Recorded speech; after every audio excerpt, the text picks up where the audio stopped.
आता उदाहरण द्यायचं, नाना पटोलेने जे उमेदवार फायनल केलेले आहेत, विशेष करून नांदेड मधला उमेदवार काँग्रेस पक्षाचा, दुर्दैवाने कोणाच्या तरी मेडिकल संदर्भात बोलावं लागतंय. आम्ही बोलणार नव्हतो, पण आता बोलावं लागतंय की हे उमेदवार आठवड्यातून 3 दिवस डायलिसिस वरती आहेत. याचाच अर्थ ते फिरू शकत नाहीत अशी परिस्थिती आहे. तिथे नाना पटोलेने सांगावं मॅच फिक्सिंग अशोक चव्हाणाबरोबर झाली की नाही.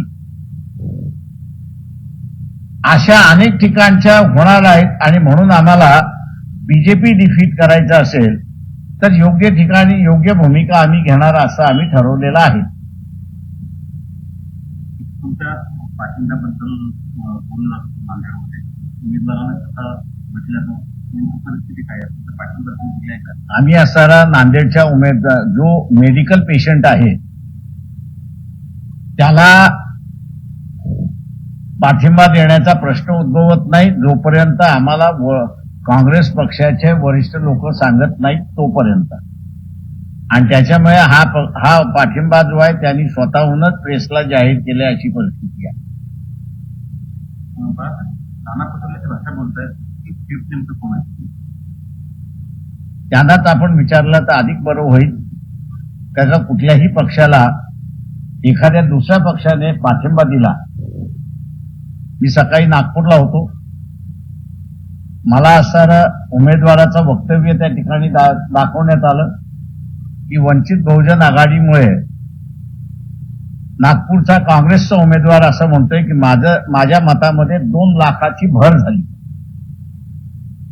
आणि माझी परिस्थिती आता भक्कम झालेली आहे. हे उमेदवार म्हणतात आहेत. आणि दुसऱ्या बाजूला काँग्रेस पक्षाचे महाराष्ट्राचे अध्यक्ष आपण पाहिले तर त्यांना दुःख होत आहे की त्यांचा उमेदवार स्ट्रॉंग झालाय आणि भारतीय जनता पक्षाचे नितीन गडकरी पडतायत याच्याबद्दल त्यांची खंत व्यक्त केली. तेव्हा नाना पटोले नेमके कोणाचे, काँग्रेसचे की नितीन गडकरी, हा प्रश्न आता उपस्थित राहिलेला आहे. देश विदेशातील प्रत्येक घडामोडींचे लाईव्ह अपडेट मिळवण्यासाठी आता साम टीव्हीच्या सर्व सोशल मीडिया प्लॅटफॉर्मला लाईक, फॉलो आणि सबस्क्राईब करा. तसंच सर्व नोटिफिकेशनसाठी बेल आयकॉन प्रेस करायला विसरू नका.